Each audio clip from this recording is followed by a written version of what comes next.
On this episode, Sinek stops by. That was kind of cool, actually.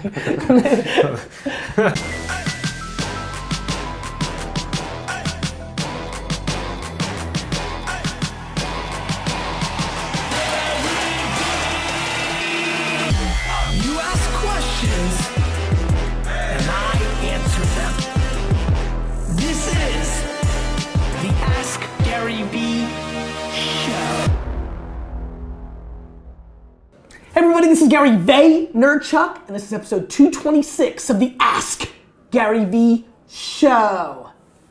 I'm excited. I have a guest. I actually have a pretty serious focus on the fourth quarter here of not doing too many guests, getting back to kind of the classic version. Even India, Tyler, let's go. Even India is here, so we're going very classic on the show. But I couldn't resist. Simon and I got some drinks together, catching up.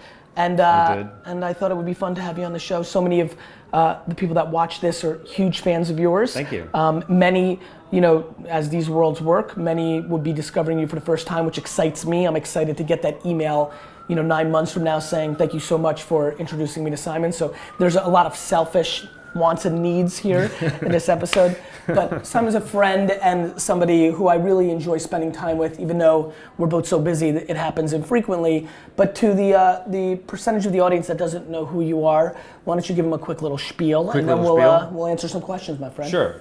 My name is Simon Sinek, and I have a clear vision of what I want to build in this world. I imagine a world in which the vast majority of people wake up every single morning inspired to go to work, feel safe when they're there, and return home fulfilled at the end of the day. And everything I do, whether it's writing, speaking, teaching, whatever it is devoted to helping to build that world. And have you always had that for yourself? Past decade. And before then? I would say my career before then was... What did you do before then? I had a marketing consultancy. Got it. Yeah, and I enjoyed myself. I had a passion for what I did, but I meandered. Yeah.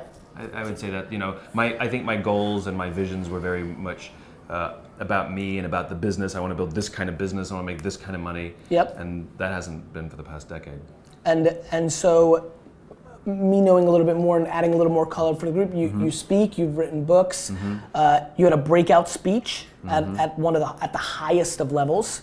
Want to talk about that for a second? Yeah. I think that matters. So a long time ago, I did 2009. It's as long ago as that. There's some older people that watch this. Right. 2009 I wouldn't consider so fucking long ago. Well, I think in this social media world, guys, it's a long time ago. Long time ago. Yeah, long time ago. In 7 years. I gave a TEDx talk in Puget Sound, Seattle, and it's gained some popularity on YouTube. And the folks at TED.com, TED, decided to put it on TED.com, and it went crazy. It went crazy. And when did it go crazy? When did that? It happened. You did it in 09. I did it at the end of 09, and they put it on TED.com in May of 2010.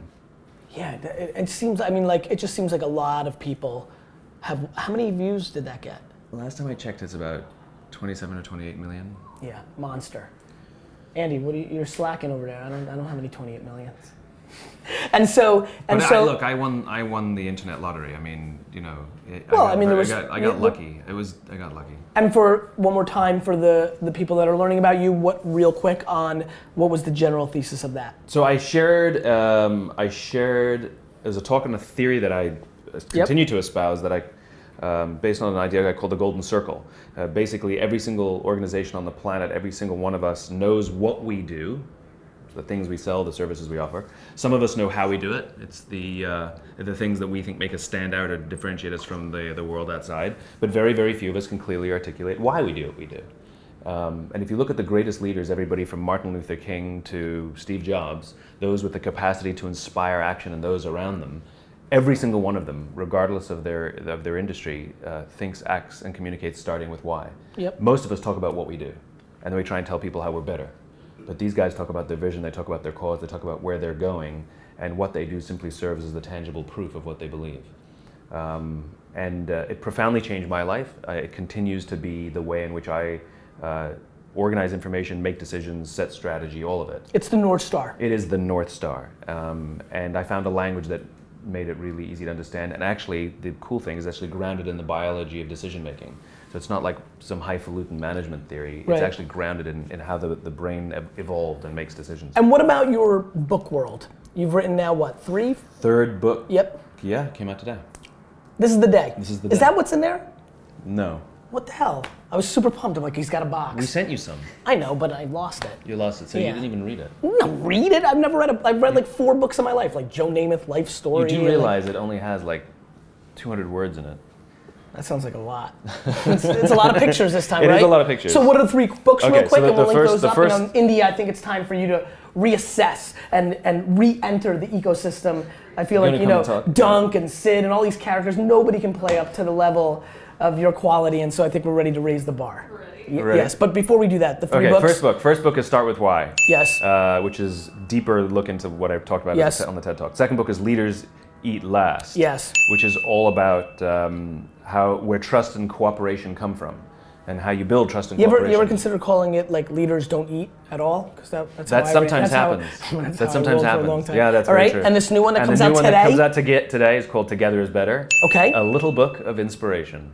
Yeah, that's what it is. And it's basically a beautiful little illustrated book with quotes and aphorisms, but it's a metaphor. I tell a story of 3 little kids who are dissatisfied with their playground because of a bully, in this case, the metaphor for being a bad boss, and people imagine having a different job or going somewhere else or starting their own business or whatever it is. Yep. And the question is, who has the courage to do that? Yeah. And so basically it's a story of 3 little kids who find the courage to follow their dreams because they learn to help each other. Love it. Yeah, that's what it's about. So all across America, we hope, and the world, we hope to inspire people leaving organizations 3 at a time. 5 at a time. 10. Yeah, I'm good with that. Good. India, let's do it. First one from Oh, a lot of these are all videos, right? Yeah, Oh, there's a good. video. Look Real how cute questions. this Good, I goes. like this. Hi, Gabby. Hi, Gary Vee and Simon. I hope all is well. Question that I have for y'all is, can somebody's personal why on why they work for a business vary from the business's why? Or is that just never good? Thanks a lot. Keep climbing. So if it's your business, the business's why and your why are exactly the same thing. Yeah, but Because- he's asking if he works for an If he works for a organization, separate he company. knows the organization's why. I mean, a lot of the people He here, knows the right? organization's why A lot of and them his know why. Vayner's why, Sure. but they may have separate whys within it. Can they coexist? Can Sure. an employee's why and an org's Sure. why coexist and everybody wins? Sure. The simple answer is yes, if they go together. Everybody has their own unique why, and the organization has its own unique why. Yes. And if they are You mean go compatible- together in a peanut butter and jelly Yeah, kind of if they're metaphor? Okay. compatible, then you will look to the people who have joined the company and say, you're a good fit, you belong here, and they will see themselves as a good fit, and each one is mutually beneficial. In other words, it's like any relationship. You know, you and your wife have different whys, but they're compatible. You see her as helping you grow, and she sees you as helping her 100%. grow, etc. It's the exact same thing. Which is why- And sometimes it is incompatible. just Which like is why people- divorce which is like rates are people- very high. Well, I don't know. It's sometimes incompatible. That's a decision-making problem. Okay. But But sometimes, it's also an evolution problem, right? Like, if you think about it, one's whys can be really aligned with the organizations today, and 5 years from now, they may not. no, absolutely not. Not if both not One if more both time, you're person- saying no to that? No to that. So you're saying that there's a Here, let me tell you why. No, Let me hold tell on. you why. Let me Before tell you you do, why. I want to give you more framework Yeah, because yeah. I'm fascinated by Okay. your decision to say that. You're saying that things are frozen, and that one's context of how the world, for example, that it's so frozen, both Yeah. North Stars, that one who's an employee who's rolling quite along and has a Sure. why, but then child dies from cancer along Yeah. the way, isn't reframed into the context of where maybe it's not aligned anymore. No. The word, I wouldn't use frozen. Okay. You're saying that there can be no growth when you use the word frozen. Okay. Your why is fully formed by the time you're in your probably late teens. And the rest of your life is simply an opportunity to live in balance with your why or not, so the decisions you make. And so whether somebody's living, that's why I said before, which is as long as both organization and person are working hard to remain in consistent with their cause, then it works fine. Now, the example you give of someone's child dying, Yes. you know, tragedy doesn't form or change your why. Tragedy usually gives us an opportunity to live our why because it makes everything else in the world seem stupid. Yes. You know, and that forces us to say there's something bigger and more important here. Very often, tragedy pushes us into why, not the other way around, not pushes us away from it. I totally agree with you. I think the most extreme things that happen in people's lives actually just accentuates the reality. It of what's exaggerates going of who you really 100%. are. The test of someone is not when everything's going great; it's when everything goes wrong. That's where your true colors show. Or similar to that, but a slightly different version for everybody. I'm fascinated by people's wealth and fame, really not changing them at all, just finally exposing who they actually are. Yeah. And that's not a tragedy. And that's a hard thing. In theory a good thing. That's a hard thing. But it's a real thing. Absolutely. All right. So it's fine if they're different, and as long as they're compatible. And this is why you want to know your why, and this is why you want to find out the company's why, because otherwise you're going to make decisions based on money and benefits. And then there's nothing. 100%.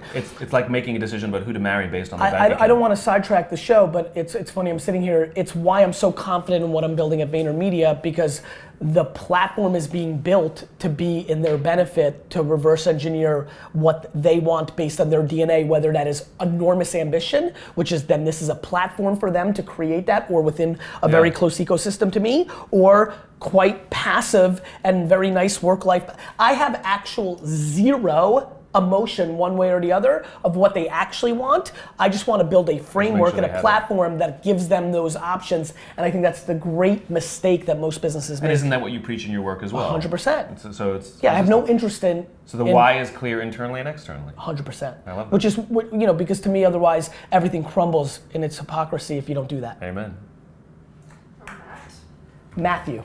Hey Gary, Matt LaMarche here in Atlanta, Georgia. Hope you're doing well.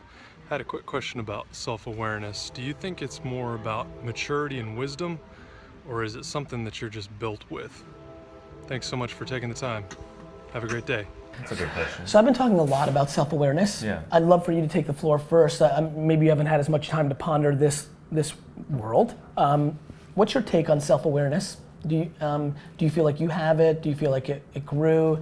Is it, for example, I believe it is the ultimate power. Mm-hmm. Once you have that, boy, can you start navigating. Mm-hmm. I'm struggling because so many people have really caught attention to this and are asking me to help them figure out how to gain more of it. And I'm like, Jesus, this is, there's certain places where your skill set stops. Mine stops at, how am I gonna, I don't know.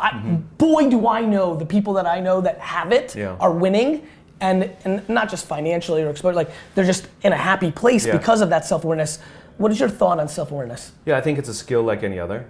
So you do think it's something that can be developed? Some people might have natural capacity for it, but however they were raised, like any other skill, It's like in the world. Some people are good at basketball, and some people have to work very hard to be good at basketball. Yeah.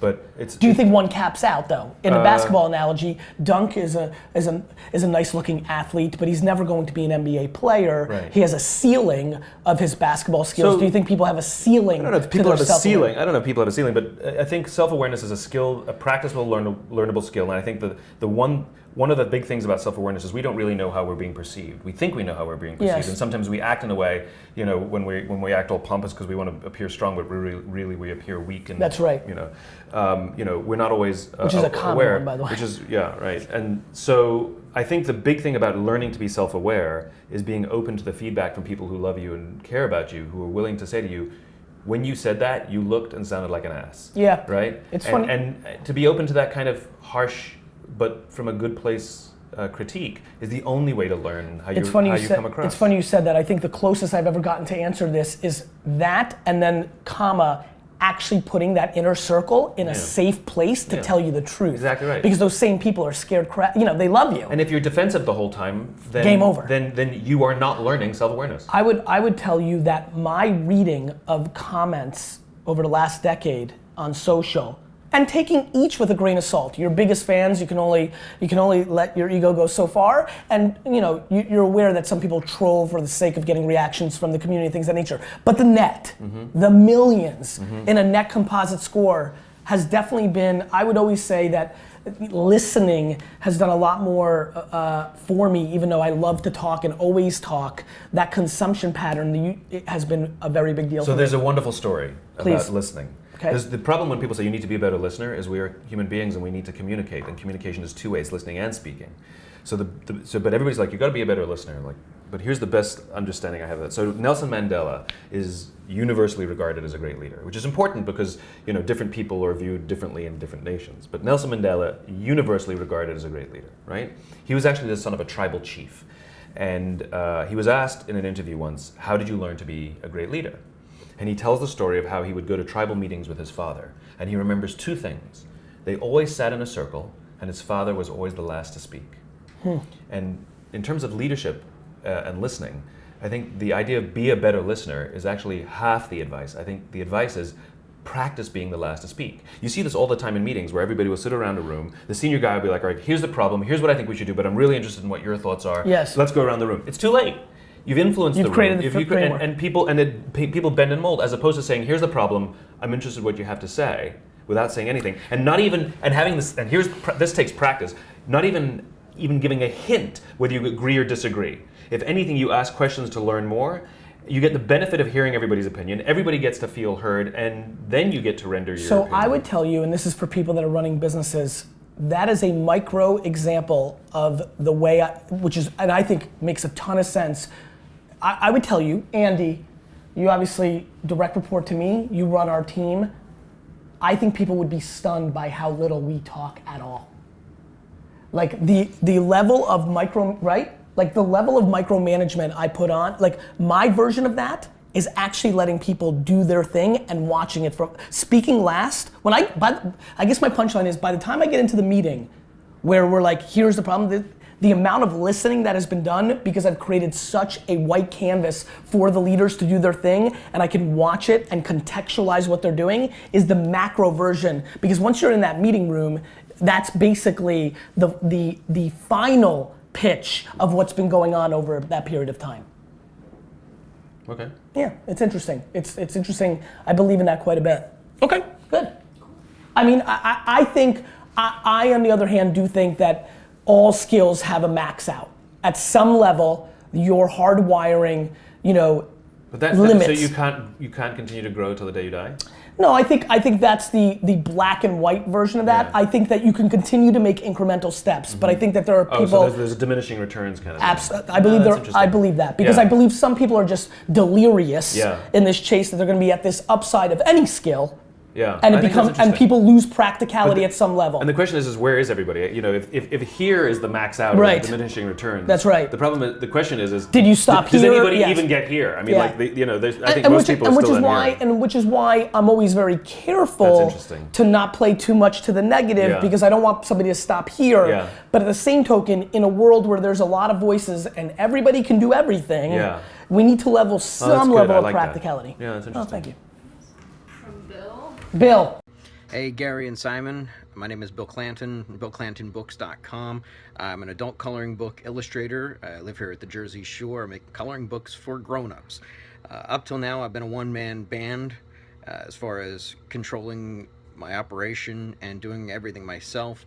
But I'm looking to expand and start building a team. Do you have any suggestions as I grow to help new team members buy into my why or my mission as to why I'm doing this? Is there any best practices or ideas, suggestions to help them buy into what I'm trying to accomplish here? Any suggestions would be great. Thanks a lot and keep up the good work. Yeah. Any suggestions would be great. Sure. Suggestions. Well, one is having clarity of why, which is somebody you have to have the ability to talk about or what you believe, what you're trying to build beyond the business itself. So he's into adult coloring books.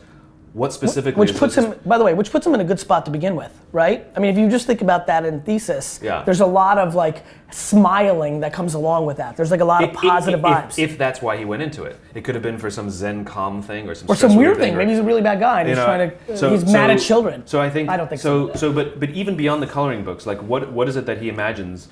The ability to talk about his vision, and if he can't talk about his why in hard terms, can he tell stories of his own experiences or people he admires that if somebody hears enough of those stories, they can kind of get a sense of who he is. What you'll find is that the better you are at communicating your why, people will want to work for you regardless of the opportunity that you afford them. Like, they want to be a part of it. Yeah. We do a little thing, which we've been doing for years and years and years, called a give and take. Whenever there's any kind of relationship, whether it's an outside partnership or even somebody who joins our team, we do something called a give and take, where we want somebody to be selfish and selfless within the relationship. So not give and get, but give and take. So we'll ask them, what is it that you have to give to us, that you have that you think that we need, right? And they'll tell us. And then we'll say, great, what is it that you selfishly want from us? And we want them to tell us what they can get from us and no one else. I believe in that so much. And when those things match, you have a balanced relationship. Because, so for example, I've had it with people. They'll tell me what they have to offer, and that's awesome because that's what I want.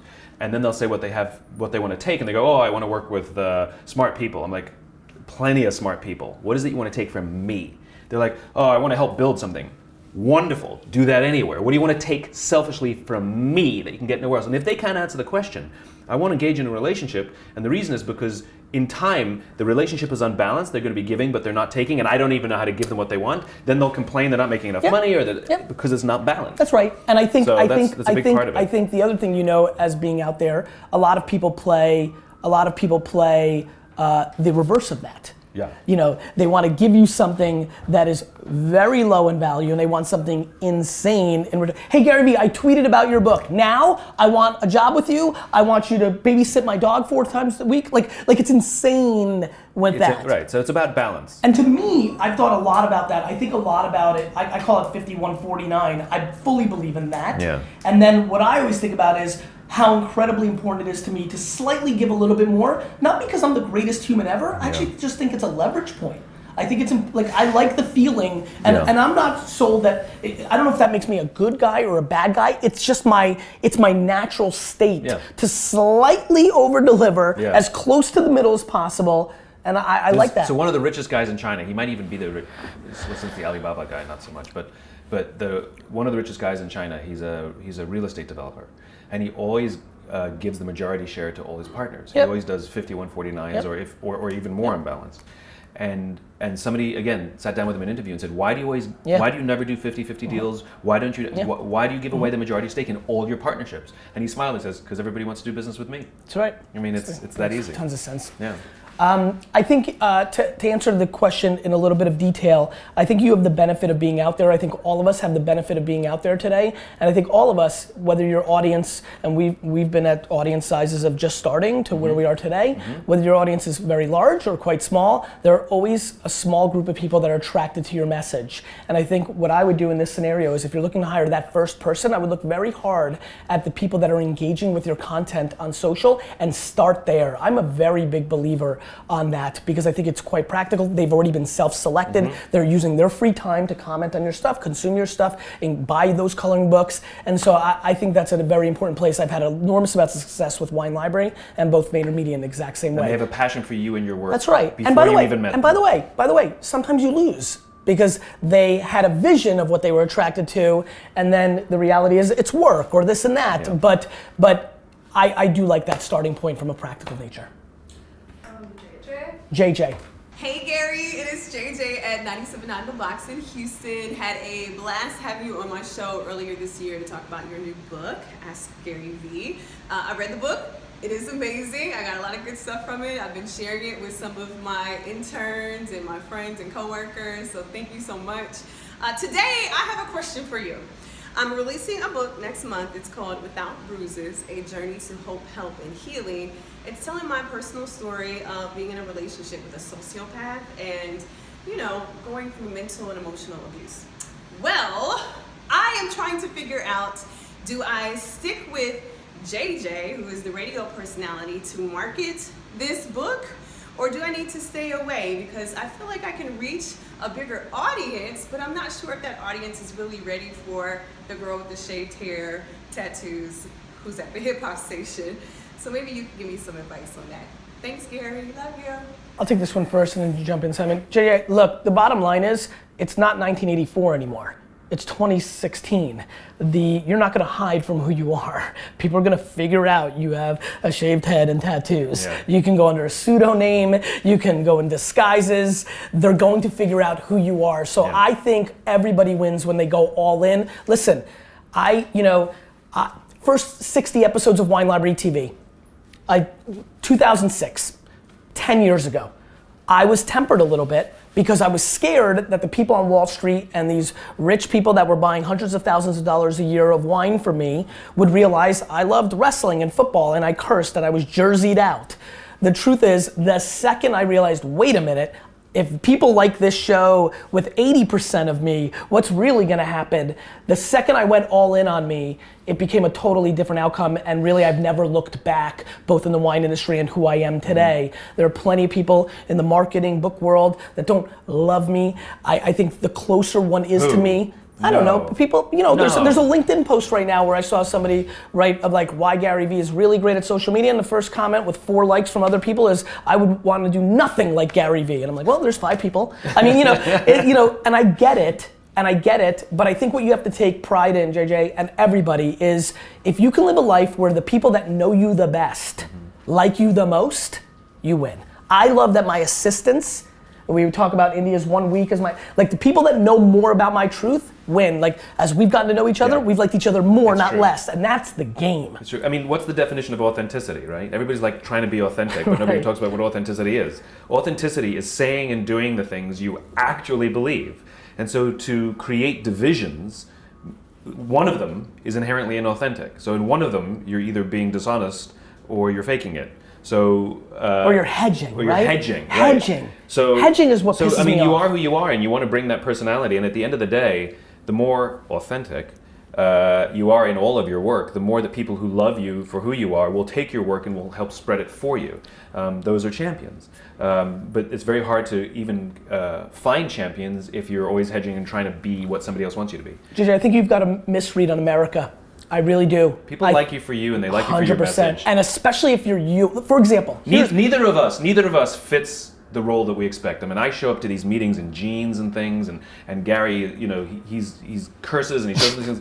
But people like us for who we are, and the people who don't like us for who we are don't invite us, and that's totally fine. I also think that you've got to understand the American psyche, right? They're not going to care as much about tattoos and shaved heads and things of that nature. America forgives everything except if you're trying to deceive them. Like, you can literally do anything in this country, probably outside of murder, and get away with it, as long as you don't try to pull one over on us, right? The presidents have proved that, the most famous people have proved that. We will forgive all day, but if you try to make us a sucker because you're trying to put one over on us, we hate that. Yeah. That's it. Yeah, be yourself. One more? Let's do it. Yeah. And it's hard to be yourself. It takes practice. It's like the self-awareness thing, right? Let's do it. From Africa. Going to Africa, I love it. Hi Gary, my name is Benja Bimbola from Nigeria, West Africa. It's 2:16 a.m. in the morning here, and I'm grinding. I hope this gets in. My question is short and simple to you and Simon. When do you know you have the chops as a young person to start talking? When you have the results to back it, but you're not an all-time great yet? Do you start talking or do you document? Thank you. I think you start talking, the whole thing is a process, though you start talking immediately. I mean, it takes a long time to become an overnight success, right? And I think for the both of us and everybody we know that we admire and who's achieved anything, they've been at this a long time and they've been talking at it. And by the way, they weren't great at the beginning. They go watch early interviews of Steve Jobs. Right? Early interviews of Steve Jobs are fantastic. He's terrible. And he actually in one of them says, I need to go throw up because he's so nervous about talking on camera. He's terrible. And the point is he practices and he practices and he practices, he gets better, but he does it out loud. And I think the idea of hiding until it's perfect, it's a fool's game. I think you put yourself out there, you start, you practice out loud, then you get feedback, and you grow. You counterpunch. You adjust. You put it out there. I would say the one thing that you may be referring to that I talk about a lot is it's tough to come out the gate at 22 and say this is the definitive thing. Here's my advice. I think talking to the world about your truth, about what you believe, correct, is the game. Is the game. I think what we're seeing on the internet right now, like I'm a 22-year-old. I'm a business coach, guru, and I'm going to teach you. And the only business I have is you're going to pay me $20K, and I'm going to teach you how to charge other people down the ladder 20K to give you advice. That's the bad stuff. So, your point of view on the world and like what you believe and where you come from, that's gold. Your process. That's why I talk a lot about documenting instead of creating. It's just your truth. But I agree with you. I mean, there's no substitute for doing the amount of people that wait for the perfect thing and then never do anything. You know, the most beautiful thing when you're young and you think you have something to contribute is to admit that you don't know everything, admit that you're learning. Yes. If you say, I'm a 22-year-old expert and I can help you do X, Y, and Z, you actually, it's not true. There's so much more to learn, and everybody knows that. Everybody who is the kind of people that you want. The people that are attracted to that are going to do very little for you besides some short-term dollars. Agreed. And if you say, look, I'm in this business, I'm fascinated by it, I'm growing fast, I'm learning fast, I'm still a student of this stuff, but I have this service to offer, that humility is unbelievably attractive, and people want to be a part of that because they know you're showing up to learn, not to... Simon, I don't know if you're paying attention to this, but in reverse what's happening is people are renting expensive things, showing a bullshit lifestyle on Instagram, like, going to they're asking their dad to take $25,000 out in cash from the bank, putting it on a bed, taking a picture, then putting it back in the bed, like just complete and utter fraud. And it pisses me off. That's insane. Yeah, and by the way, like it's just a non-winning game. And you only attract people who want the that, worst. and that's not even who you are. The worst. Anyway, Simon. Probably lying, isn't it? Question of the day. Every guest gets to ask the question of the day. You get to ask them a question. You'll get hundreds of data points back in return that you can adjust to, both on Facebook and YouTube. So what would you like to ask the Vayner Nation? What is on your mind? What would you like to get a good solid survey in return from? I want to know if, whether you have your own business or work for a bigger company, I want to know, do you feel loved and supported by the people around you? Do you feel that the cultures in which you work or the culture in which you're building are ones of cooperation and of trust? Or do you feel like you have to keep your guard up the whole time? You can't really trust anybody, and you definitely can't trust your boss. I want to know that. And if you are feeling supported and loved, tag that person. I think we are just not deploying enough positivity. Agreed. And I think if somebody's doing that amazing thing for you, they would feel very nice when this shows up in their notifications and realize they're doing that for you. Yeah, thanks very much. Yeah, love you, pal. Wonderful, thanks a lot. Good. You keep asking questions, we'll keep answering them.